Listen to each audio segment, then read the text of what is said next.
Mali kono ani Mali koka anga foli be aw bela jele amma fonga ko bismillah Mali kuna foni TV sanfɛ adam nena o manjugu ka adam nena kokura o de ka jugu amna nga émission dam émission anga yele amanga tungara ko fo ko to sigaro la beni ga wakati to do amma fo ni nyankuma o temelen ko fe ame anga invité présenter wala ko mo de kay yere da kono invité bismillah kene kono. Merci Jarasuba mbi fo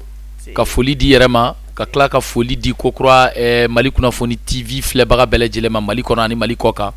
ka kla ka barakela bele jele fo che ani muso demsen ani makro sans exception ka fo ko ya fo chugomi oku bismillah émission yele keneka donc auka artiste comédien do humoriste yoro jakite ni be ko ne mako bintu yoro voilà ñe ñolom bola demseni voilà mbeka senda no na dondoni donc ni alaka je amena masala ya bi angani émission sans fait ka foko bele jele ki soxlen to ana Mali kuna foni TV sans fait ni alaka je amena masala amena ñu amblasra ka klaka yele na alaka je donc wa me siga ngana kene kono anga yele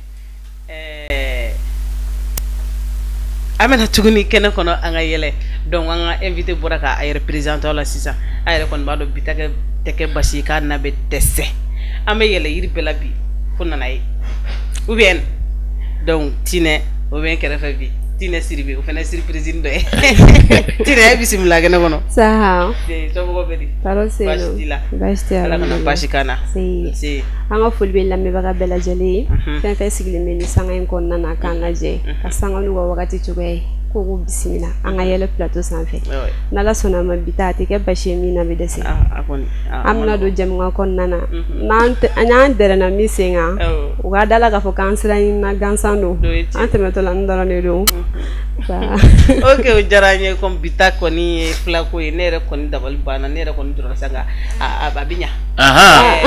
agopsa bini siribe oni jagita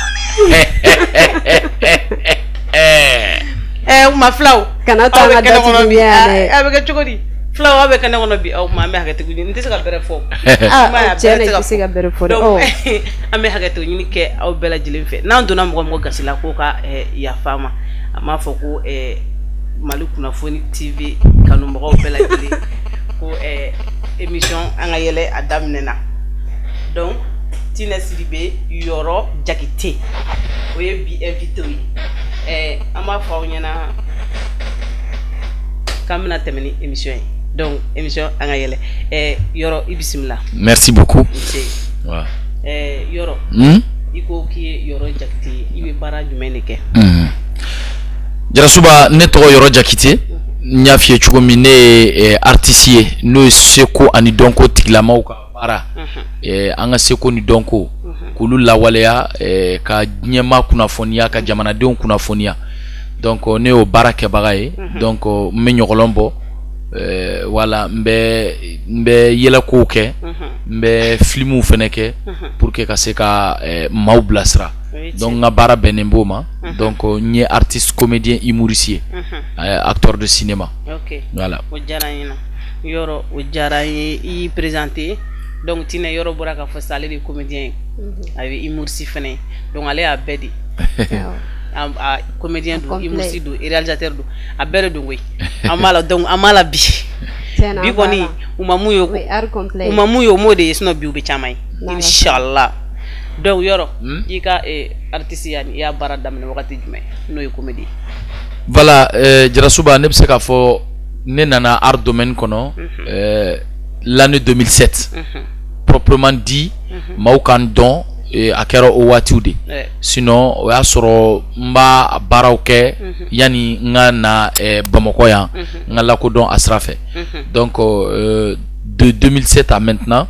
voilà à la barkala ni fin chamanke parce que je suis diplômé de mécanique générale né mécanique générale kalandeke o kalande ko fe nyo o walande seme ka soro kana seko ni donko nyenyini pour que ka se ka ke o kebaga doy voilà nya damne 2007 OK non o jarayi donc iga comédie bara damne 2007 donc 2007 fobi comédie konna la i ye baara jumɛn kɛ parce que i ko k'i ye humoriste ye i ye comédien donc a ta o don na fo bi i ye baara jumɛn de k'a kɔnɔ. D'accord, n ye baara minnu k'a kɔnɔ n y'a fɔ cogo min jɔnni kunnandi i b'a fɔ sababu ɲuman n kɛlen ka tila mécanique générale la n nana Bamakɔ ka don art domaine kɔnɔ ala ye ni maa fɔlɔ min kun si ɲɔgɔn ma n ka sababu ɲini ye o ye Sumayila Kulibali n'u b'a fɔ a ma ko Sumalaba ala ka hinɛ a la ka kaburu nɔrɔ k'a dayɔrɔ nɛɛma an ta ani walita artiste fɛn fɛn fatura an ka banbagatɔ bɛɛ lajɛlen an bɛ min dɔn an tɛ min dɔn an hakili bɛ min na an n'an hakili tɛ min na ala ka u bɛɛ lajɛlen kaburu nɔrɔ k'u dayɔrɔw nɛɛmaya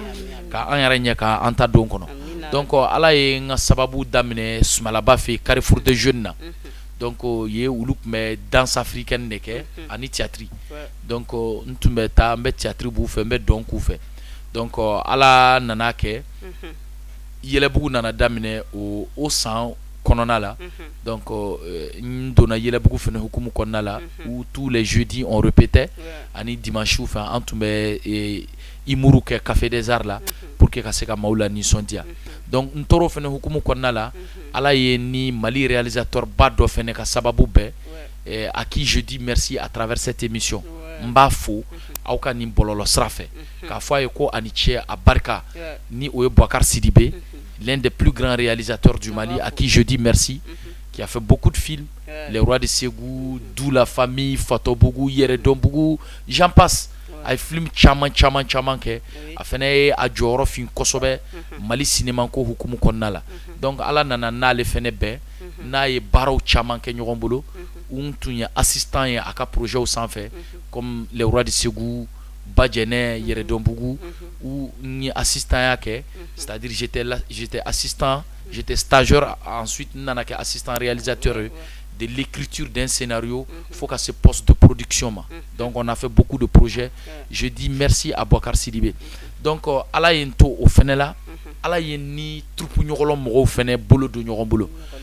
Ni oye feu tenema sanogo nangwa mako l'accident. Ala ka kaburu noro ka dairo nema. Antani walta memindo antemindo hakli bina na hakli temina.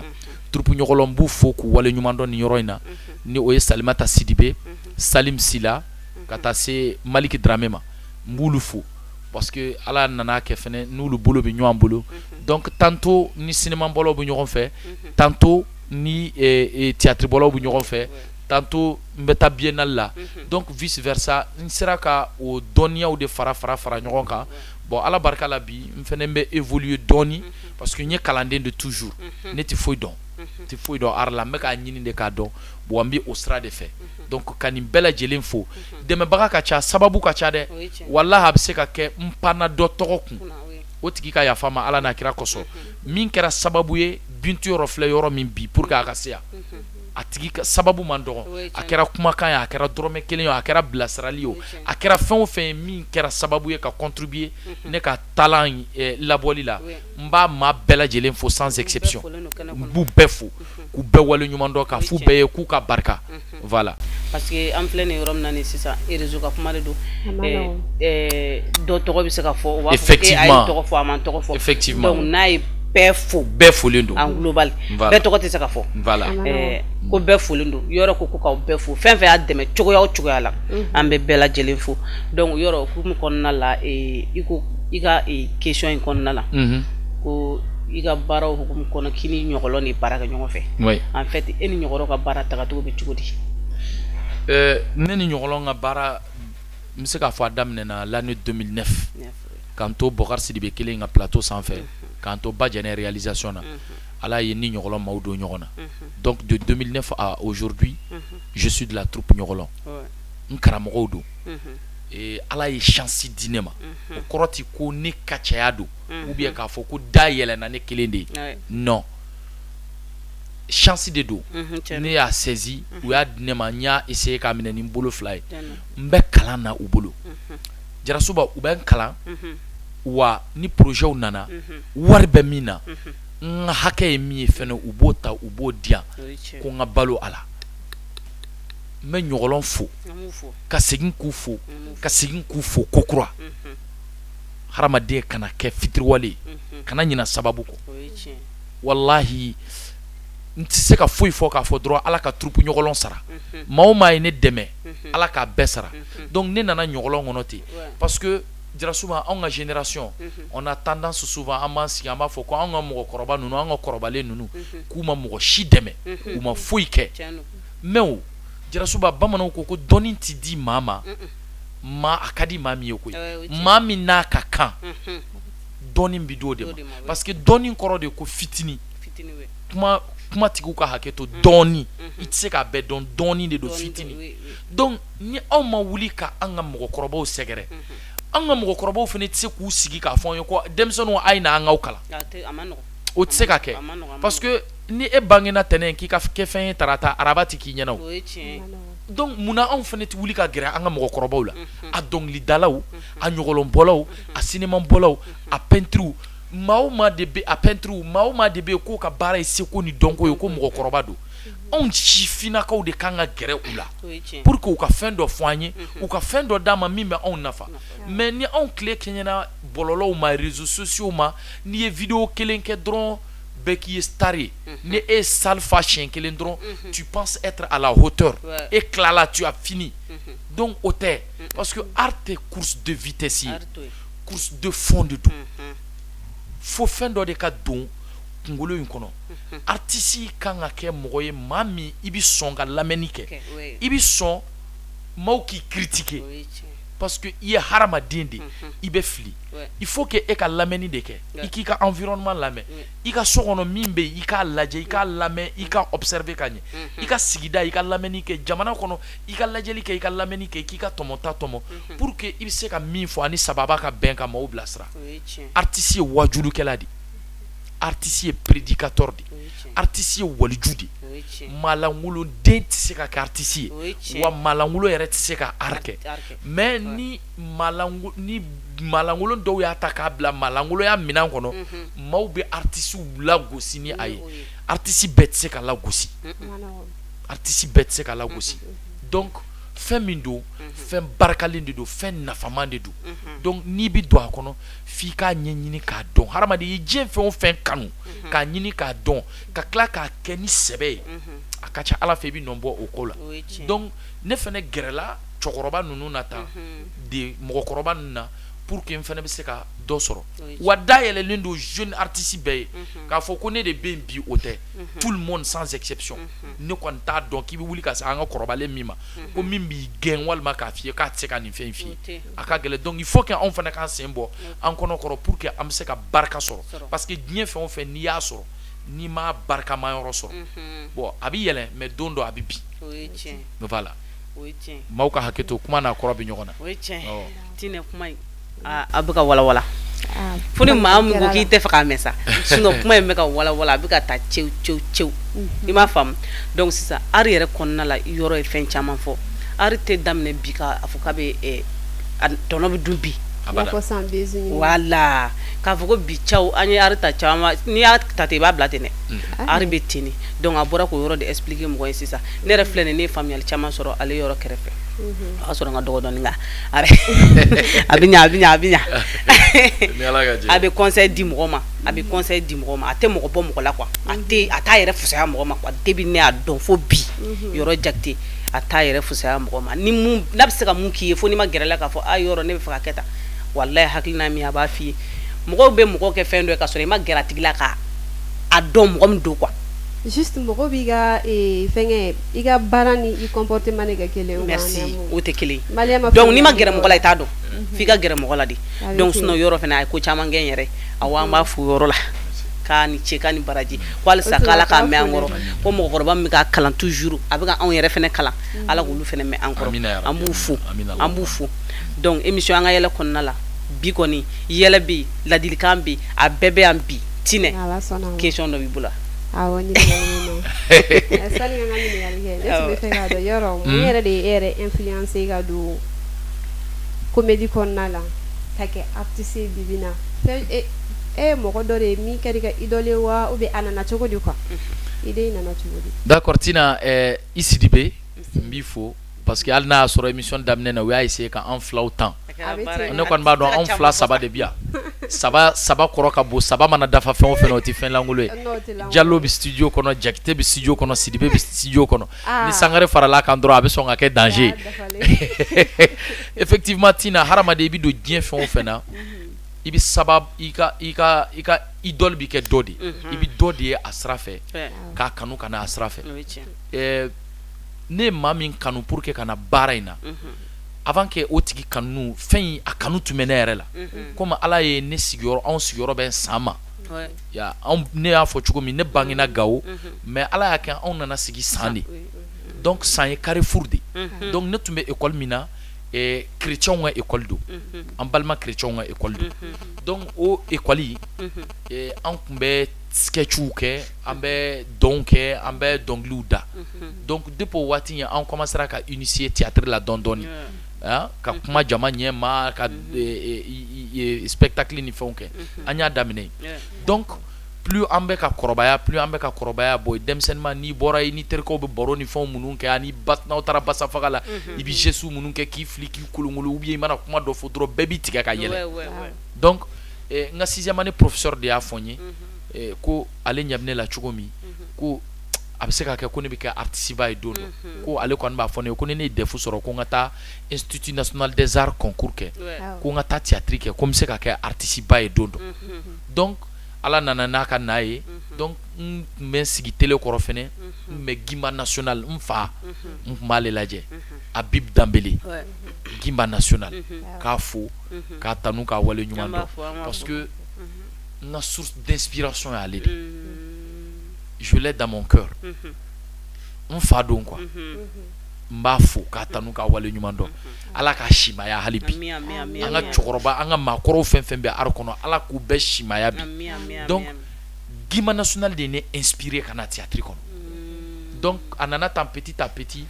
yen n'an ye balaniw kɛ an bɛ sketchw k'a kɔnɔ donc Ala nana n'a ka na ye n kɛlen ka defu kɛ n tun b'a fɛ ka na INA concours kɛ mais Ala ka hinɛ n ka cɛkɔrɔba la ani silamɛsu bɛ an ta ni walita a tun ma sɔn parce que i b'a dɔn anw ka société là c'est très difficile souvent de voir ko e ye hɔrɔn de ye silamɛden ye e ka t'i sigi k'i bɛ nin ko ninnu kɛ bon a ti faamu alors que fo an ka mɔgɔkɔrɔbaw k'a faamu ko artisiya ani ɲamakalaya ti kelen ye a tɛ se ka kɛ kelen ye donc n'a ma faamu dɔrɔn a bɛ bila minɛn dɔ kɔnɔ a man ka bila min kɔnɔ bon o gɛlɛyaninw nana mais n continuera ka kalan wɛrɛ kɛ n'o ye mécanique générale ye o ye adaptation de pièces ye c'est-à-dire minnu bɛ pièces confectionner donc o diplôme de bɛ ne bolo ne y'o diplôme ban dɔrɔn n taara fɔ cɛkɔrɔba ye n ko bon n k'i ka diplôme filɛ k'ale ka diplôme n k'e ta de don parce que ne y'a kanu ka taa art kɛ i tun ma sɔn i ko ko n ka taa nin kalan in de kɛ n ko bon n tilala hɔn mais n b'a ɲini i fɛ denifaya la i k'a to n ka taa seko ni dɔnko kalan kɛ o de ka di n ye a ko ma ko ni n ka hɛrɛ b'o la ko n ka taa donc n nana comme ça en 2007 à Bamako n filɛ ka sababu minnu fɔ Bokar Sidibew ni Sumalaba ni troupe ɲɔgɔnlɔnw biennalew Eremi ninnu vice versa donc n nana nin monde kɔnɔ fo ka na bi ka se ka fɛn dɔ faamu n bɛ ka o sira de tɔgɔma donc kanu de ye n bila k'a kɛ parce que Tina hadamaden diɲɛ fɛn o fɛn n'i b'a kɛ i jija i k'a kanu n'i m'a kanu i tɛ se ka nɔ bɔ a la wa n'i y'a kanu i jija i ka baara kɛ tilennenya ani ladiriya la a kɛ f'i ni dan c'est-à-dire kana il faut jamais tricher artistes sont trichés n'i ye art tricher dɔrɔn a bɛ dɔn donne-toi à fond pas forcément tous les jours fo ne ka fɛn dɔ de kɛ don o don faut que ne ka buzz de créer il faut que ne ka vidéo kɛ diɲɛ don o don bon finalement qu'est-ce que tu vas raconter aux gens tu vas te répéter parce que e mogo be buzz de la i mogo be fan chaman de la abonné chaman dans l'un laps de temps il be wuli chaque jour il be 10 vidéos 20 vidéos ou bien par an et qu'il be 10 20 30 spectacles qu'est-ce que tu veux raconter à vrai dire on connaît ya kala munu bolo on ba don ko artiste ka œuvre be label abe sigi sen kan de a bɛ répéter a bɛ labɛn den de don a bɛ bɛrɛ fo ka na a bange donc a bɛ lamɔ ka taa ten donc il faut que anw ka génération k'a faamu ko baara de don c'est un travail course de vitesse tɛ course de fond de don donc kanu de ne bila ka arke tina. J'ai l'amour de ce métier. Nya kanu de quoi. C'est-à-dire ni de do au-delà ni tuna la droit bi tuna quoi parce que ne ba ye chugo mina ani do ba interpréter chugo mi ne bolo tayo ye chugo la parce que ni kumbi kandala itse ki sigi ka artiste kafria quoi. C'est quasiment impossible. Il y a faut comment là les gens ne savent pas faire la différence entre le personnage et la personne. Oui. Parce que artiste ka bara bi permettait ka ke ibi donglida, ibi ke policier, ibi ke sorcier, ibi ke katakatan boulay. Donc ibi bla golo do de kono ka se ka fin do ke mais ni yo wale o koroti ko ke baga e ere. Iba fe ka wajulu de ke. E ba fe ka mo blastra ni fin do di. Mais o koroti ke ere ka comportement e oui. Donc faut o ka famu société là, o ka famu on mentalité là. Ko artiste aka personnage ani ere ka haramadia kelente i ka vie artistique ni ka vie personnelle vie privée ti kele faut artiste ou fene ka famu ka fo ko nous be art domaine kono ils sont des artistes mais ni bora ni plateau ils s'en fait ça ka bo art domaine kono il haramadi normal comme les autres donc il comporte ka ben uluma mais ni e ka vie artistique ta kata do fen wala ou bien ki ka vie privée ta kana do ka vie artistique là bi boni yere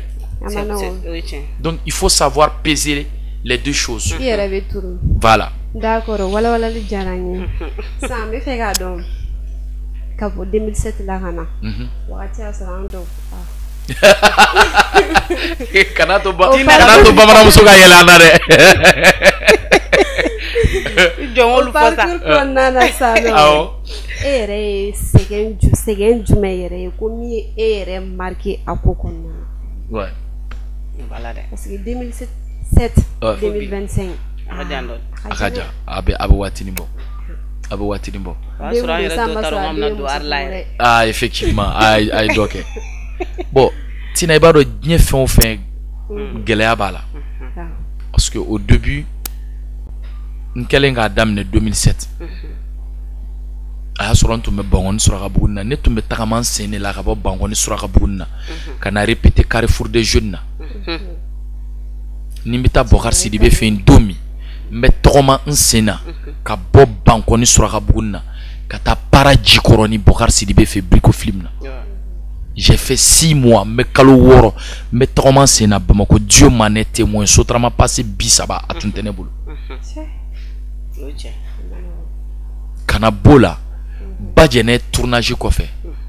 Nisera ka négocio 100. 30 000 francs. Ne sans flaque mbe nigso boli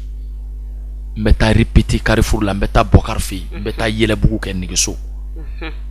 donc awati ntumba ye ngumbe ajimina parce que j'ai arrêté mes études à l'âge de 22 ans ne tumbe samuga anifla ne nga kalanjo ka bongo mbeta fin de nyini nye fami kanumba fa ka to baraka pour que me fin soro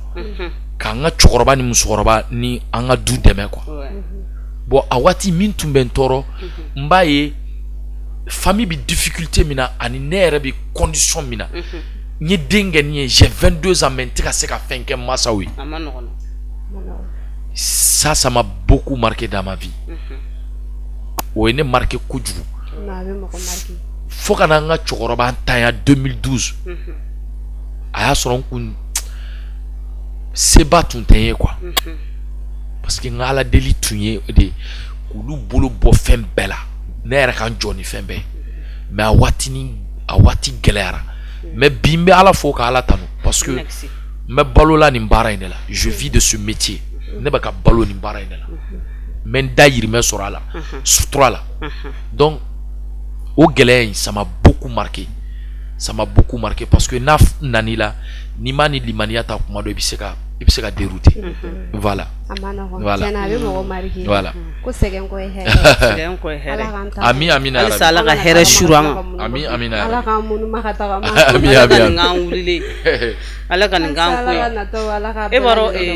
c'est arkonna la kodo be na fura ko mi marke kika to ka fo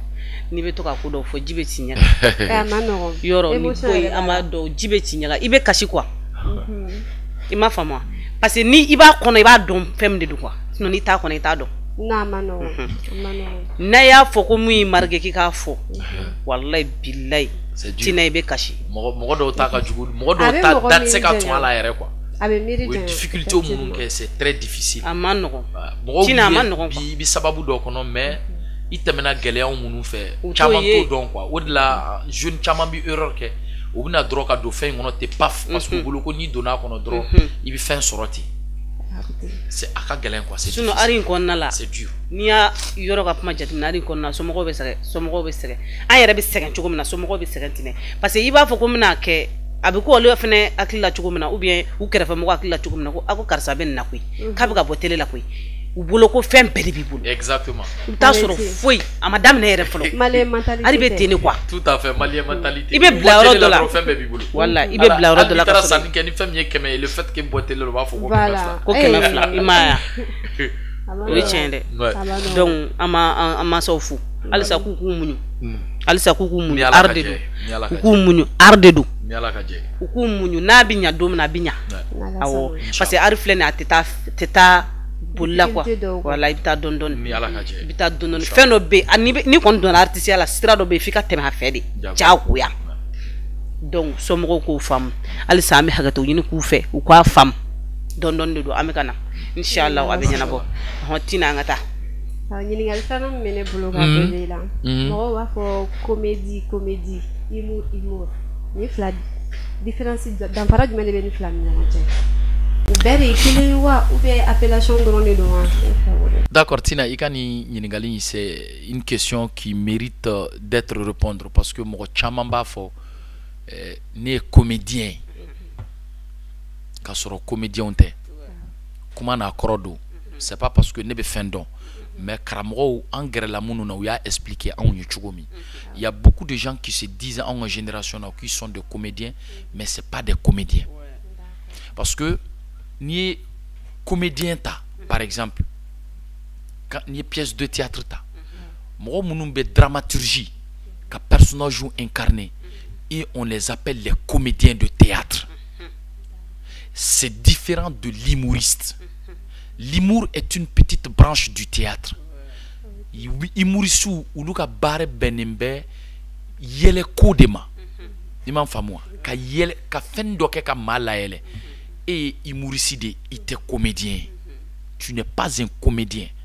Parce que ebe ka comédie mi fo, ebe ka ni bi dramaturgie don. Ado be ni texte duma ku la ele scène ka ku ka théâtre bo. Iba do ko c'est pas des comédiens. Donc c'est en clé nana kenye web TV donc c'est des web humoristes mais c'est pas des comédiens de théâtre. L'exemple typique Balamoussa ala kahinala. Balamoussa c'était un comédien de théâtre. Il était acteur de cinéma. Ou acteur de cinéma fene ni comédien de théâtre ni humoriste fene tikele. Acteur de cinéma ou lui évoluer cinéma domaine de kono. Imam famwa ka film sebe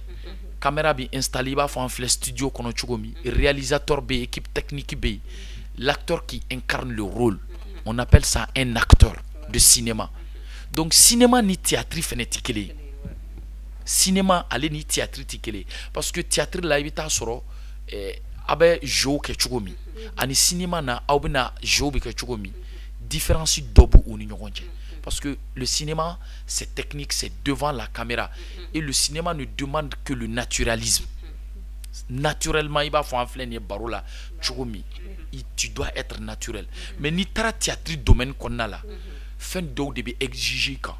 Diction kobola, intonation kobola, et occupation scénique kobola, mouvement kobola. Il y a beaucoup de choses. Donc, on nous fait ni imurisu tikeleni. Mais on bouli drum mal là parce que ceci on munu ba kono a domaine kono ulu ba don mais on a population ra hakila ka be comédien di franchement parler il y a des gens qui doivent arrêter de s'appeler des comédiens de théâtre parce que les Jarasuba par exemple j'en passe munu ye inake ani conservatoire ke ta la je ou be ka théâtre ke chugomi ika ile scène ka ika ta fulu yena ki yo comédien. Tu n'es pas un comédien, tu es un humoriste. Parce que les caméras de Sigi, ou bien sketching doit inventer drone et objectifier juste faire rire les gens. Mauka yele drone. à quelle forme fait et toi tu veux faire rire simplement les gens. Tu es un humoriste, tu n'es pas un comédien de théâtre ni un acteur de cinéma. Mais moi dobe bita sur alabini sabab be incarné atigila. A sabab be dafalen bala. Nera ka familial la. Bon n'était non non n'était Habib Dambélé Guimba national. Il a ça. Et puis tellement que Imouri a Djeli là-bas, il est trop dominé par l'humour. C'est-à-dire, en un mot, Tina, on ne devient pas artiste. On est artiste. L'art, c'est dans le sang. Et ça ment pas. Ni bise dron, ni donadron, on va faire off. Non, ni bise. Ni tisse droit, faut tché.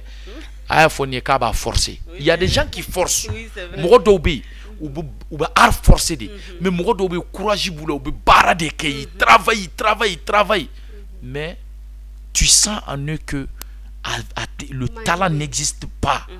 mais ou bara du souboula moi dobe ou ba forcé de mais moi dobe ils n'ont pas besoin de dire aux gens qui sont des artistes naturellement ça est là parce que des artistes qui sont jamais passés par une école d'art. Ali Farkala, il a 3 Grammy Awards. Grammy Award est bien trophée là-bas des musiques là. À Sababi Ali Farkabolo. Mais pourtant, Amati Sigi, quelle école de musique là, ko do ré mi fa sol, kabe solfège vocal kala.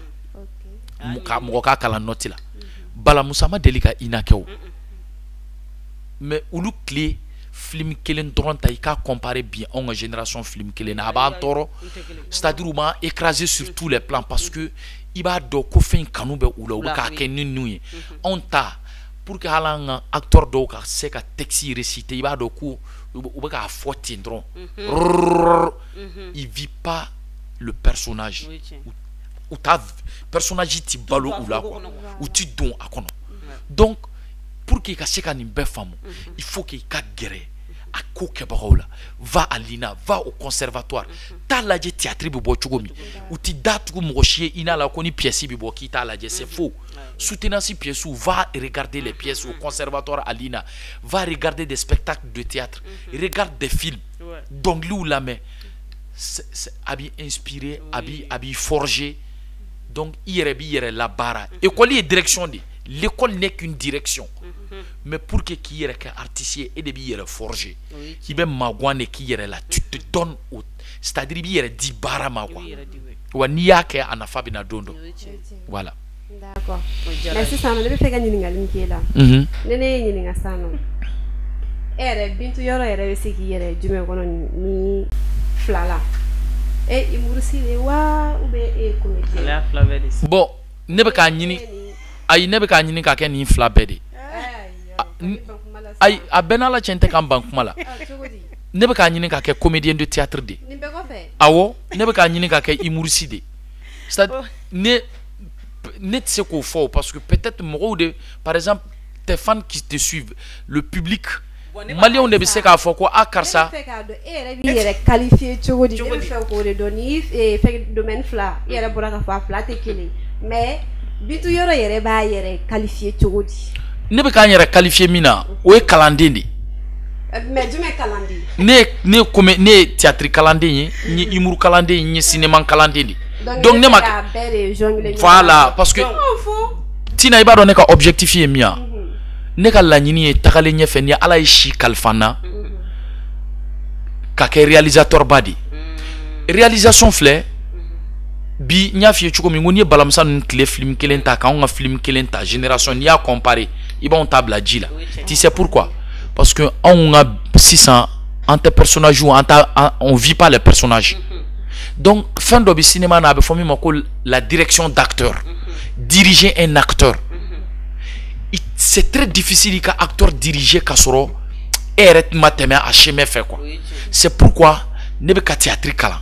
Meka nyini ka don, meka humour nyini ka don, meka cinéma nyini ka don. Donc nin korobayara Alabishi doit dire et tu sais qu'à devant la caméra ou bien sur la scène encore. Il faut donner la chance à d'autres jeunes. Moro bina e kofe. Et nana moro do e asoro moro do temena. Il fait nebi boui moro do bina ou dien odi. Tant qu'il mo famu ka foko rien n'est éternel. Tout est éphémère. Bi itoro bi beda. mais dis-toi que nana soro do to bi jamada donc dondo il faut que fene to ka boy mo wora to kana ni artiste mo fam do bi ka hasidi wallahi bon ni dun kero do ba ki yere de la donc au delà ne be ka nyini ka kala donc ni ala shidia je viens derrière la caméra, je suis réalisateur, je dirige, c'est-à-dire nene nga scénario sebe ka nga casting ke ka acteur ta ni je kolon ke ka yirane la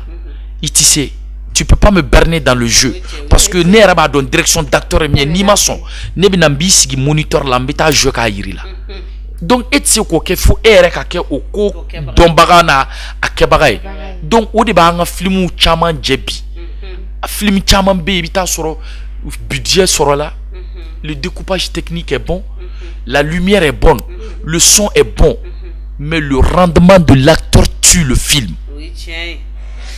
Atigi ka jouer quelque chose, abika film, c'est-à-dire abika abafa, il tue le film. Parce que e mogo bala ka tempérament mindi ka personnage ma, il mogo bala ka voix mindama, e mogo bala aka bla mina mingono, il passe à côté. D'autres d'un temena à côté. Le rendement de l'acteur tue un film sur le champ. Donc, fait feneka ko maîtriser bagadi. Donc, ni théâtre. Le théâtre, quand tu passes par la scène, donc c'est une chance pour toi de pouvoir faire un bon projet bien ficelé. Au dernier cas objectifié, c'est pourquoi ngo ne teniraye ni chikono ne calendé ni jusqu'à preuve de contraire. Je suis le meilleur, non. Atene kuna clé que je suis le plus grand comédien du Mali, c'est faux. Ne be ka nyini ka donner parce que non nani kuna dro terminucide parce que quand tu penses que tu es meilleur, dis-toi que itina barake blé. Laisse les gens te dire car ça a ninkera anyana mais era ka ti yere si ka foko non mo tene kan ne de bi seni bay. Chinois koko tu peux gagner beaucoup de choses à terre de ce que tu n'es pas obligé de dire. C'est-à-dire il manque il bi fen chaman sura ka sura era ma boka fo mo ne de tina ye mi malikuna fon TV mbi amaso maw e ka barake drone mo ba foko ah non il y a une jeune animatrice sur malikuna fon TV Tina ah non aka émission tableau kan mais Tina era kana sigi émission na ka fo maw ne de bi se émission c'est de la faiblesse. Oui che niyo il a drone c'est que tu es faible imagine alabi laele mais ne yere laele alabi taki peren duguma ka ira mo la ki buna ramadeni soit humble soit sage ni kera artiste dron il faut être très humble. Guima national est djien munu chenta anikele Guima a fait le tour du monde 11 fois mais billahi anebi sigi barola ta beni Allah taala che ita don ala il va jamais te montrer qu'il est une superstar wa hal ni afa ba fi quoi kama so niveau ma bonne bolo o de kan ka artiste majigi mais ni artiste yere sankoro ta ki yere laele abi digi maula de ni ya fo ba fo ko hasidia do mais tien de quoi yere fo ba intu imbai laisse les gens te dire que tu es bon mais e man yere yanga dron yere valeur perdue quoi. Voilà donc on gonna la me singana yoro isala be groupe de la wa bien groupe yere de bi bolo bon mi domine ikobi groupe bembolo ningo groupe bembolo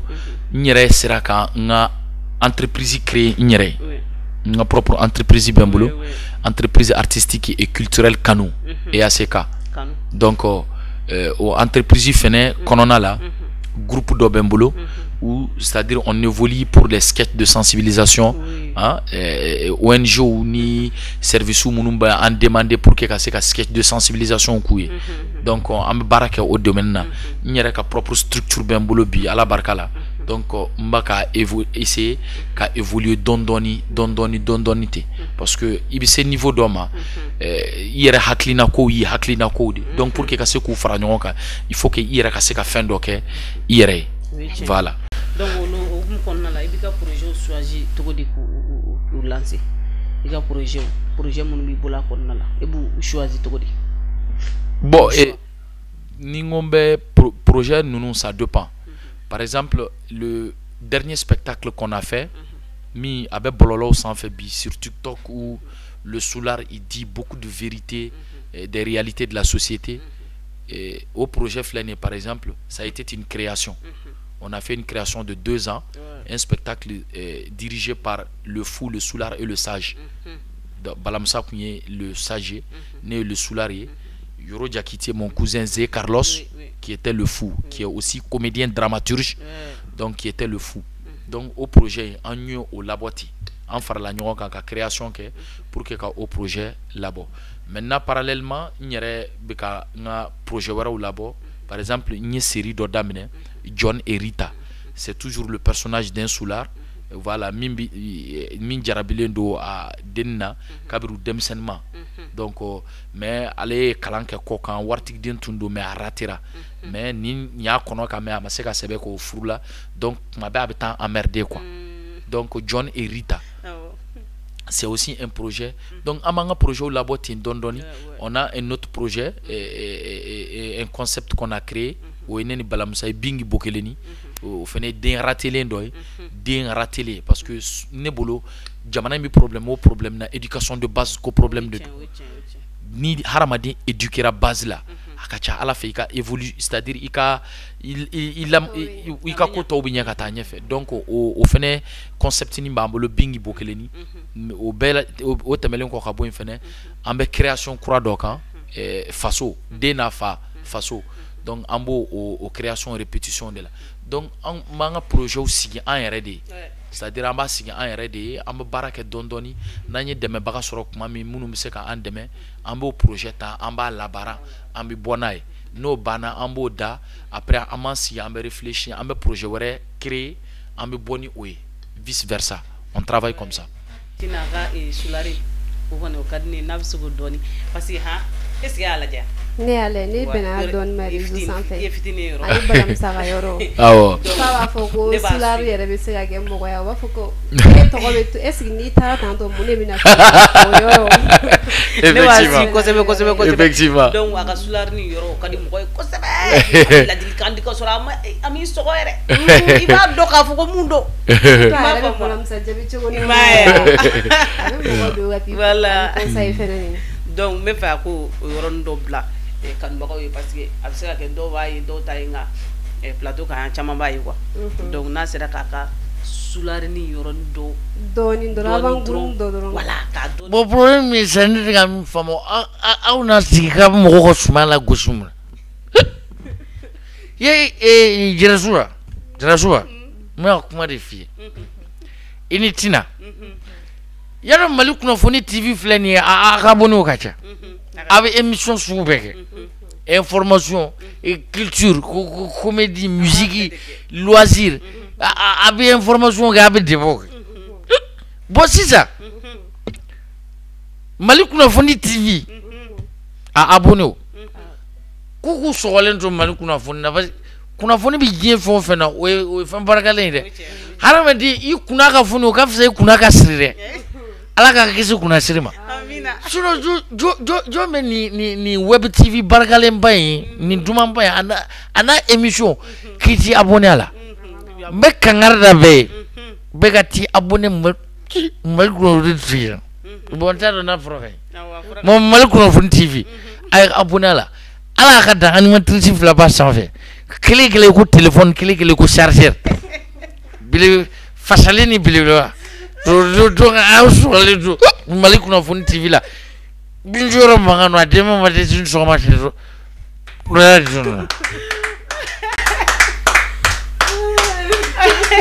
tina wuran yɛrɛ kan non jara wallahi wala ma forcer a ma forcer yɛrɛ i b'a dɔn ni ari bɛ a bɛ yen dɛ forcer yɛrɛ k'a ɲini yɛrɛ i t'a ɲini yɛrɛ a bɛ na de talent tɛ nkalon tigɛ i m'a ye a bɛ na de han a y'a créé yɔrɔnin kelen k'a bɔ yɔrɔnin kelen wa an bɛɛ yɛlɛla an bɛɛ yɛlɛla a diyara tina e kɔni na ka téléphone chargeur rɔ donc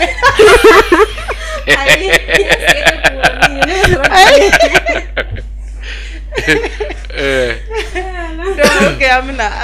b'a kanubagaw fo halisa Tinɛ question dɔ b'i bolo ɲininkali bɛ ne bolo bolo tuyɔrɔ ko k'a ye comédie kɛ comédie daminɛ mais san'o cɛ k'i ye kalan wɛrɛ kɛ mais est ce que comédie kɔfɛ i ka bɛ domaine yɛrɛ kɔfɛ e bɛ baara wɛrɛ kɛ i ka temps libre la mun ni art yɛrɛ tɛ kelen ye oui Mais barawera ke minte ardroin. Voilà, mes prestations de service ou quoi ni par exemple commerce sera fait. Voilà, men démerder au final la dondoni. Voilà. Mboke bon mbeka mbolo don fene sene sera fait dondoni. Parce que voilà, au fene nga projet badoye, au fene nga lagnini doye tagale ñefe. Donc quand investi kosobe dugukolo la parce que aleti ma janfa. Voilà, ni ala ka je. Ok, yoro. Il inspiration bon parce que il bora.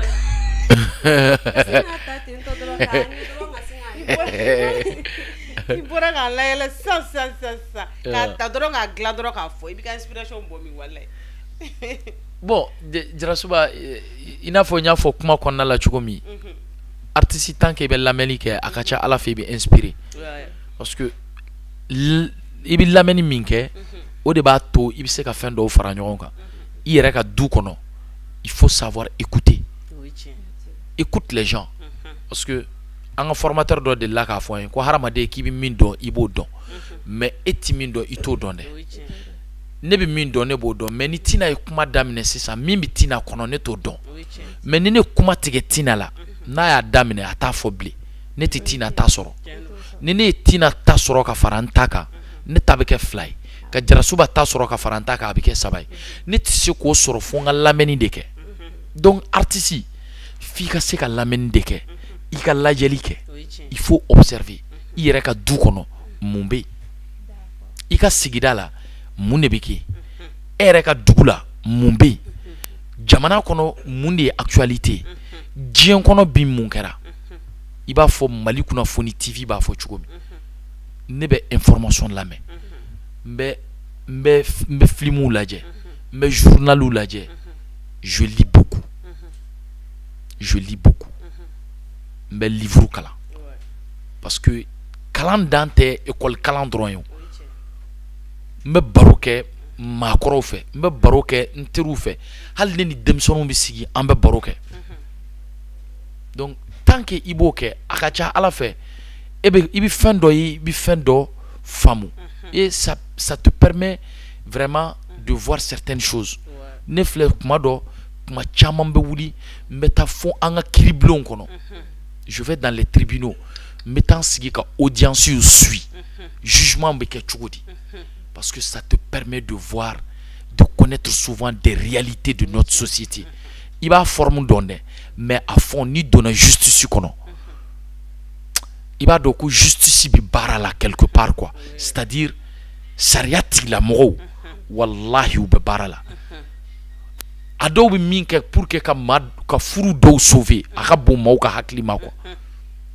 certes que hali n'a y'a sɔrɔ dɔw b'a kɔnɔ ni olu b'a kɛ ka jɛngɛ mais hɔrɔnw bɛ yen quoi sariya tigilamɔgɔ tilennenw hɔrɔnw u bɛ yen u ma ban donc ne bɛ ninnu bɛɛ kɛ pour que n bɛ se ka faamuyali kɛ pour que n bɛ se ka fɛn dɔ sɔrɔ n bɛ se ka min fara ɲɔgɔn kan k'a fɔ jama ye parce que o fana ye anw ka baara de n'i ye baara min kanu i b'i jija i b'a kɛ sɛbɛ la donc ne ka source d'inspiration c'est ça c'est mon environnement voilà donc ni ale ka inspiration pour ale be ko ɲɛɲini de ka ko ɲɛdɔn ka parce que n'i ma ko ɲɛɲini i tɛna se k'a ɲɛdɔn ko mun bɛ ka kɛ nin so in kɔnɔ ye n'e ma don ka taa a lajɛ i tɛna se ka dɔn mun bɛ ka kɛ donc ale b'a ka inspiration sɔrɔ ten tɔ de donc o diyara n ye o hukumu kɔnɔna la an b'an kanubagaw dɔ fo Usumani Jara ale ye responsable commercial dɔ ye Irijɛ Lac donc ale bɛ baara kɛ ale ye responsable ye donc a filɛ nin ye Badalabugu a ka siège bɛ Badalabugu an b'a fo a yɛrɛ sigilen don Misabugu nin wagati in na donc an bɛ Mohamed fo Mohamed mécanicien fo Yirinikɔrɔ an b'a fo ko alisa ko a ka foli bɛ yan donc n'o tɛmɛna ka bɔ an bɛ Somaso Baba fo Somaso Baba Daw an b'a fo alisa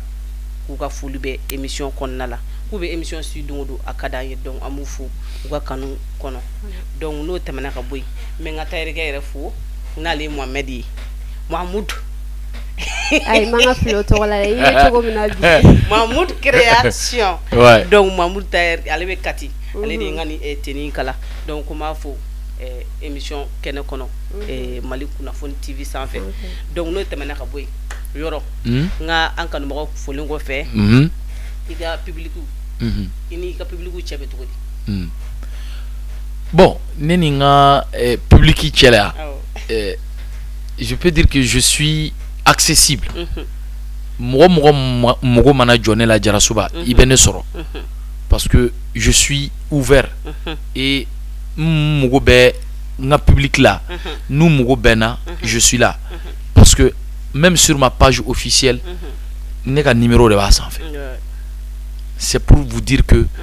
moi je décroche tous les numéros je décroche tous les numéros donc barrière tɛ ne ni nga public cɛ parce que a ka di ne ye ne n'olu ka gɛrɛ ɲɔgɔn na pour que au moins ni filila don min wa n bɛ fili koyi n ye filiw caman kɛ ka tɛmɛ wallahi fan dɔw bɛ n wele u b'a fɔ n ye ko karisa a cɛ i ye nin yɔrɔnin min fɔ ni i filila dɛ nin yɔrɔnin bon n'i tora k'a fɔ tan a bɛ se ka kɛ sababu ye maaw bɛna faamu tan o bɛ na ni nin ye donc kan'a kɛ ten o b'i bilasira bien belle donc i tɛ se ka o sɔrɔ Jarasuba f'i ka yɛrɛ bonya ni yɛrɛ baya bɔ i n'i ka public cɛ sois ouvert à tout le monde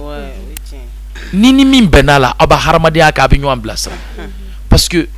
maa kanubaga o de bi se i la ne de bi u fo ne bɛ fanu fo parce que sanu tɛ wari tɛ jama tɛ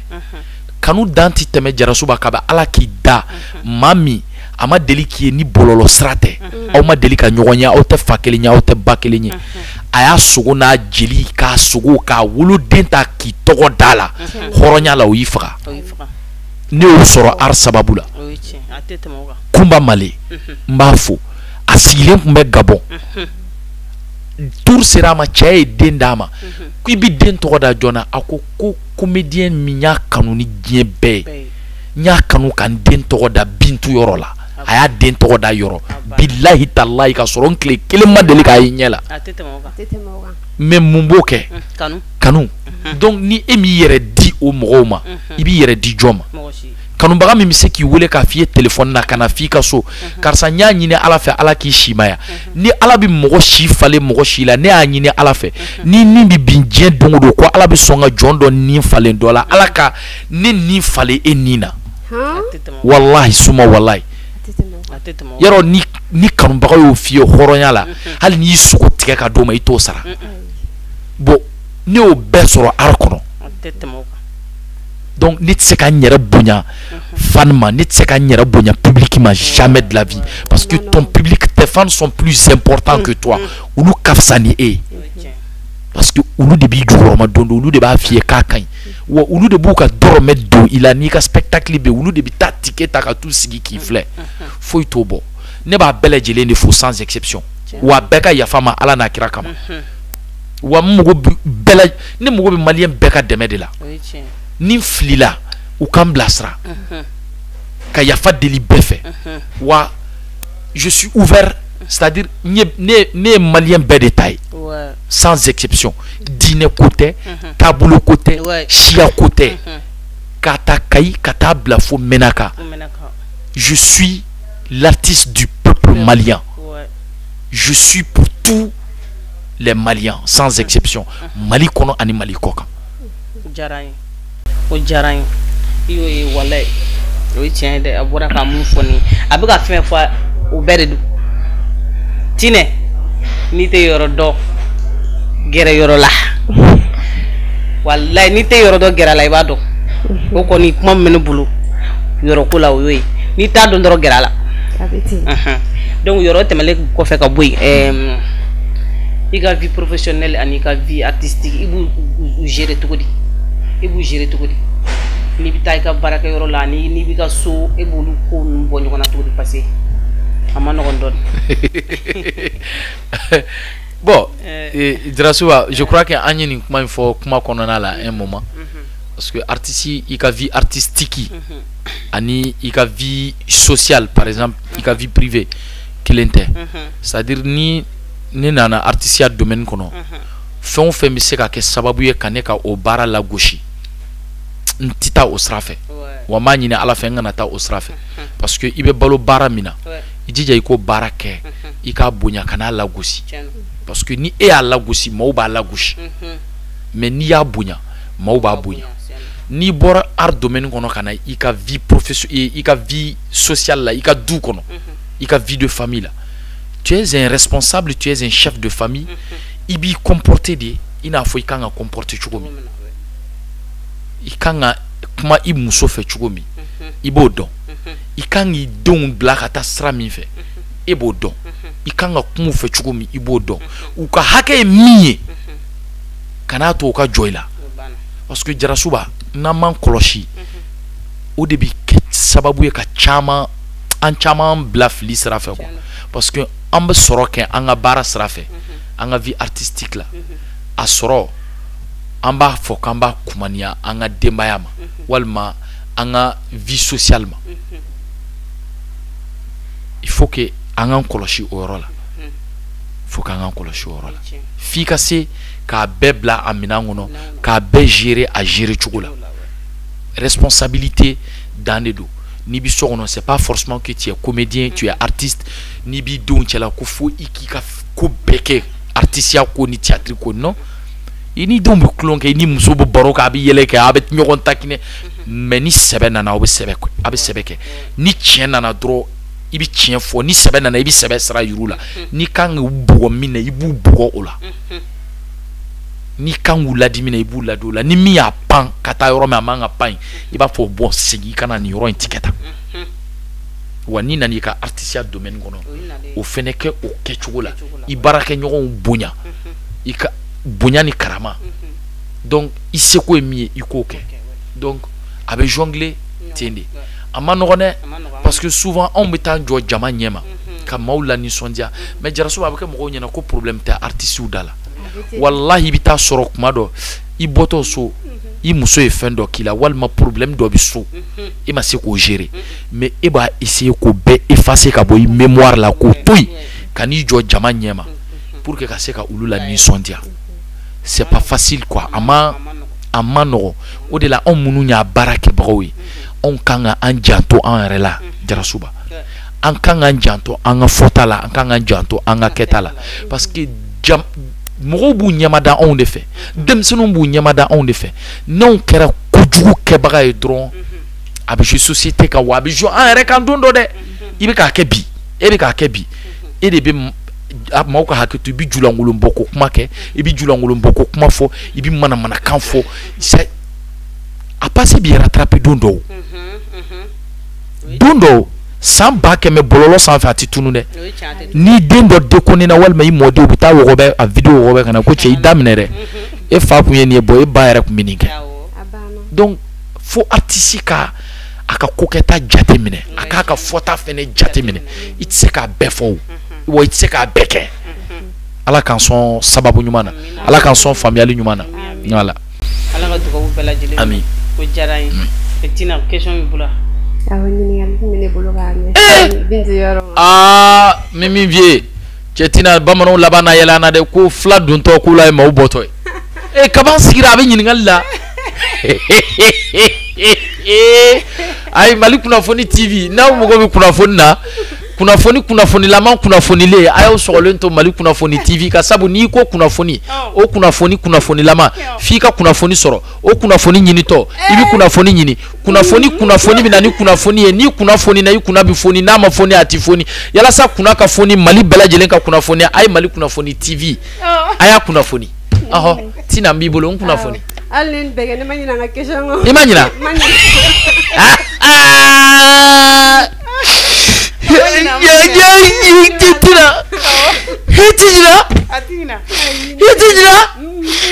hakata fɛ i bɛ min ɲini i b'a sɔrɔ a fɔ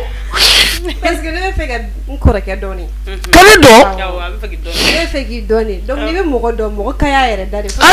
ayiwa bisimila saha ne bɛ fɛ ka ɲininkali min k'i la mɔgɔ i kɛra cogo cogo fɛn dɔ ka di i kɛra cogo cogo épanouissement ne bɛ fɛ k'a dɔn mun yɛrɛ de ka di e yɛrɛ i b'a fɔ ko épanouissement a kɛra fɛn fɛn mun de ka di e yɛrɛ yɔrɔ ye yɔrɔ ni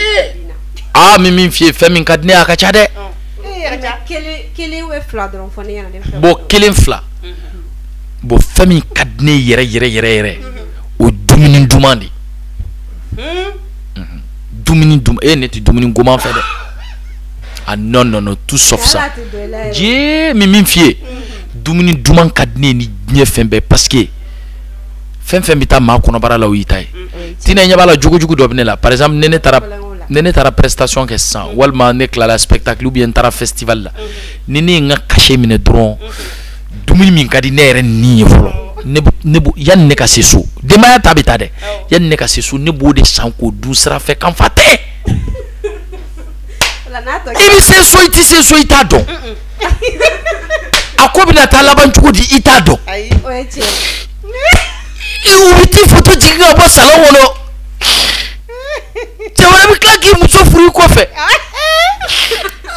i ni mɔnɛ tɛ i t'i diyaɲɛ ko kɛ i dun t'a dɔn virgule bɛ kɛ waati o waati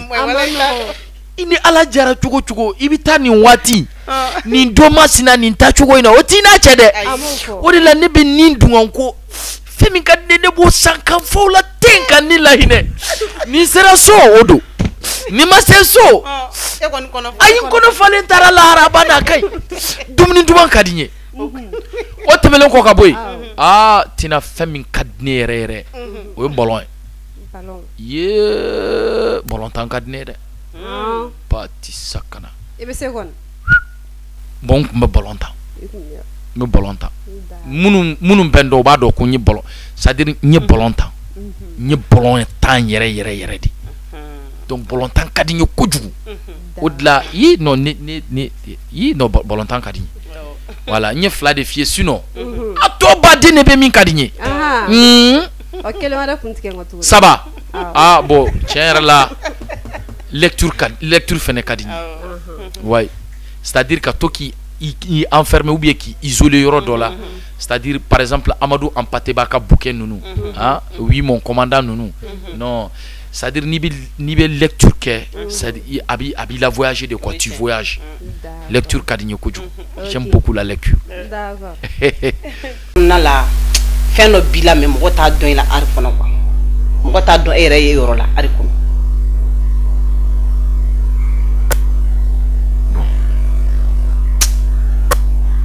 wallahi ma question femme ne kɔni m'a dɔn i bɛ mɔgɔ la yɛlɛ i bɛ mɔgɔ la nisɔndiya mais fɛn dɔ b'i la ne t'o dɔn fɛn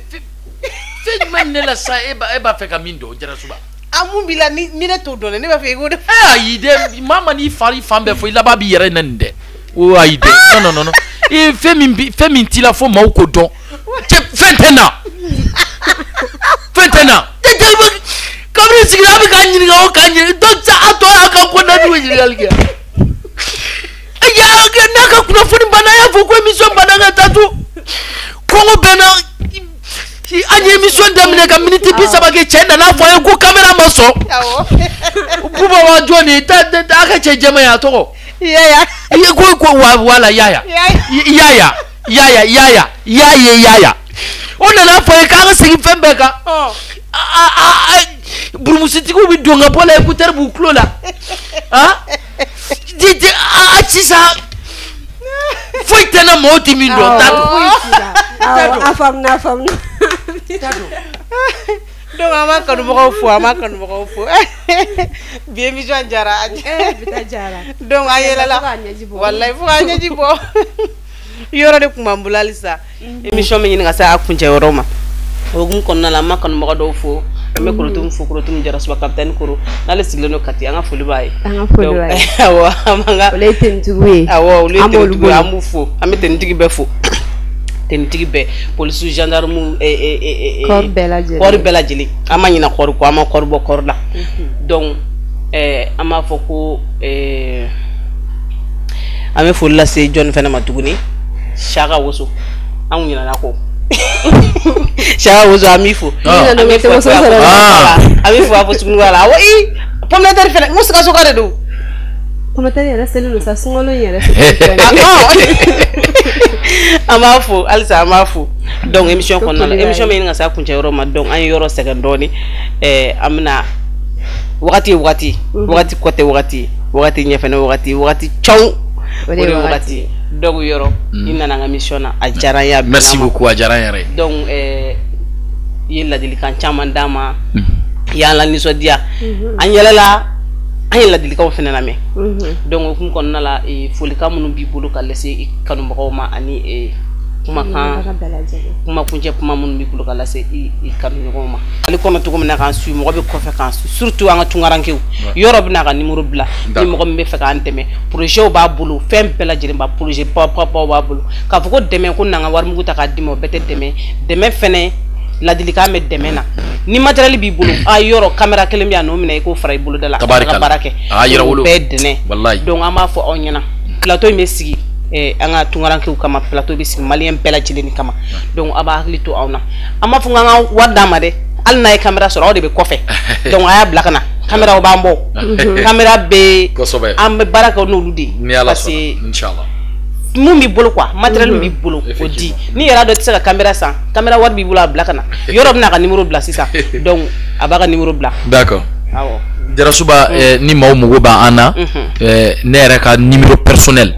o ye plus 223 74 66 92 61 o ye ne yɛrɛ ka numéro manager fɛnɛ ka numéro be chèque ni maa min mugo b'a la o b'a wele 76 64 72 67 o ye manager ka numéro ye donc an mugo bɛ bɛɛ ka dɛmɛ na maaw ka an dɛmɛ parce que projet bɛ an bolo a ka d'an ye maaw k'an dɛmɛ sabu maa kelen tɛ se voilà an bɛ bɛɛ fo merci artiste kɔni ta ye ale bɛ projet réaliser ka a bila de mais dɛmɛbagaw n'olu farala kan an ka dɛmɛ an ka projet ka ca ala fɛ an m'u réaliser projet yɛrɛ sɛbɛnni ka jugu n'a réalisation i m'a faamu donc n'u farala an kan k'an dɛmɛ a ka ca ala fɛ an ka projet olu bɛ réaliser donc numéro bila la sa yɔrɔ ka numéro bila la manager ka numéro bila la sa ni mɔgɔ mago bɛ yɔrɔ la awɔ baara sira kan dɛ awɔ baara ani dɛmɛ sira awɔ nka dɔwɛrɛ tɛ dɛ an ka walawala baara sira i ta kun ye mun ye i ka problème ye jumɛn baara sira ani dɛmɛ sira a bɛ ti baara ye de an b'an kanubagaw fo an b'an kanubagaw fo halisa a bɛ baara de an b'a f'u ɲɛna ko yɔrɔ ka numéro bila la n'an ma yɔrɔ yɛrɛ sɔrɔ numéro fila bila la a bɛ 79 12 97 00 o ye ne yɛrɛ ka numéro ye donc n'a y'o taper a mana kɛ cogo cogo yɔrɔ bɛ wɔgɔbɛ ka bɔ wo kɔnɔ ka na a bɛ sɔrɔ donc n'a m'o ci sɔrɔ Mali Kunnafoni TV numéro 71 82 25 71 a b'o taper ou bien 76 65 63 82. D'accord. Jarasuba n bɛ segin kokura ka Mali Kunnafoni TV filɛbaga a abonné bɛɛ lajɛlen Mali kɔnɔ ani Mali kɔ kan ka segin k'u bɛɛ lajɛlen fo kokura ka aw yɛrɛ fo n bɛ équipe bɛɛ fo sans exception bɛɛ lajɛlen ko don parce que n'i y'a mɛn Mali Kunnafoni TV chaîne de do c'est une équipe et c'est tout le monde qui gagne n bɛ bɛɛ fo ka filɛbaga bɛɛ fo maa o maa bɛ ka émission in lajɛ nin waati in na ka bɛɛ lajɛlen fo n bɛ kanubaga bɛɛ lajɛlen fo Mali kɔnɔ ani Mali kɔ kan bɛɛ sans exception parce que tellement que kanubagaw ka ca n'i nana tɔgɔ fɔ kɛ i bɛ pan dɔ tɔgɔ kun donc Bintu yɔrɔ kanubaga bɛɛ lajɛlen folen don Mali kɔnɔ ani Mali kɔ kan o tɛmɛlen kɔ ka bɔ yen Jarasuba Tina Mali Kunnafoni TV filɛbaa bɛɛ lajɛlen maliyɛn cɛ ani muso denmisɛn ani maakɔrɔ Mali kɔnɔ Mali kɔ kan k'a ɲini maliyɛn bɛɛ fɛ an bɛ ko o ko la an k'an jija an ka jamana in bila fɛn bɛɛ sanfɛ Mali ka bon n'an bɛɛ ye wa Mali ka fisa n'an bɛɛ ye an nana Mali sɔrɔ wa an bɛ taa ka Mali to an k'a kɛ Ala ni Ala kira kosɔn kisi nɛɛma b'a ye an k'a k'an bɔkolo n'an bangebaaw barika kama sababu o sababu bɛ se ka na ni fitinɛ ye ka jamana in lawuli an kana sɔn ka don a sira fɛ fitinɛ man ɲi Ala k'an ka jamana kisi ka bɔ fitinɛ tɔɔrɔ ma an bɛ ka don sunkalo min kɔnɔ an y'a ɲini Ala fɛ ale min ye sankolo 7 da ka dugumakolo 7 da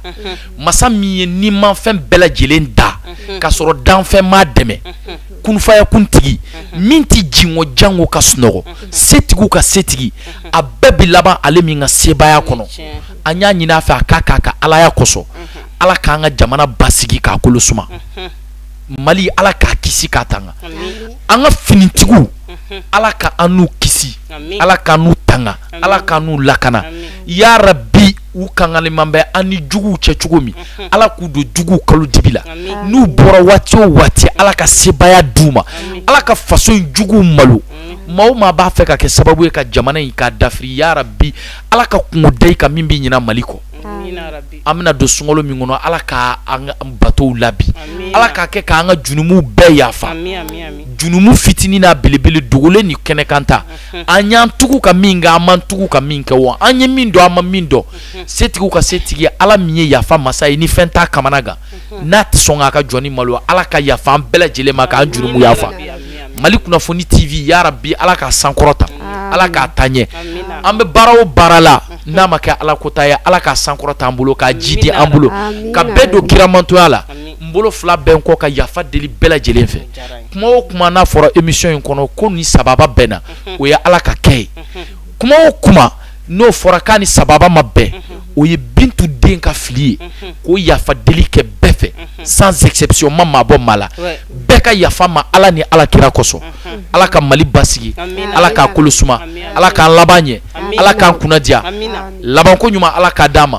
banabaatɔ minnu bɛ ya rabbi ko bana b'u nin na ala k'an n'u sɔn ninkun kɛnɛya la ya rabbi garijɛgɛ ɲuman bɛ ala bolo ala k'a kalifa an na hamina ko dogolen n'a bangelen an hami ye min ye k'an ka hɛrɛ b'o la ala k'o latigɛ an ye ala k'o k'a ka alaya kosɔn ka foli di aw bɛɛ lajɛlen ma ka yafa deli kɛ bɛɛ lajɛlen fɛ ko ala ka laban ko ɲuman d'a ma kira kanu kosɔn sɔli ala wa rasuli kuma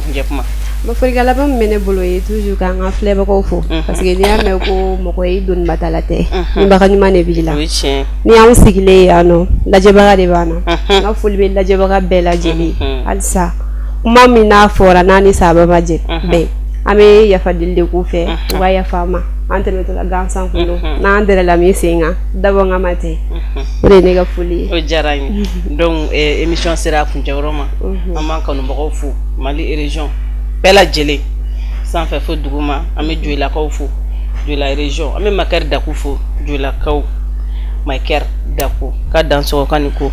donc an bɛ an kanubagaw bɛɛ lajɛlen fo ko émission sera a kuncɛyɔrɔ la mɔgɔ min bolo tun bɛ nɛgɛ la ale ye Yaya Samake Yaya Bayaya. Donc émission y avait bla chaque mercredi à partir de 18h. Araba nage kanɲɛ 18 émission be bla. Donc abaw sogolen to aka boloro siraw kan. Aba nga émission sɔrɔ. Donc mɔgɔ min kuma bolo bi Bintu yɔrɔ o de kuma bolo. Donc na émission ni suit a yɛrɛ b'a dɔn k'a fɔ ko mun b'a kɔnɔ. Ladilikan b'a kɔnɔ yɛlɛ b'a kɔnɔ. Émission in a jara donc ne de kɛra sariya juru ye mais problème ye min ye fulaw de kuma bolo quoi. ayiwa e bɛ wolo sara ne b'a dɔn donc n bɛ kanubagaw fo n bɛ kanubagaw bɛɛ lajɛlen fo halisa k'u k'u sɔgɔlen to an na Mali Kunnafoni TV sanfɛ an b'a fɔ ko k'an bɛn araba wɛrɛ bye bye merci.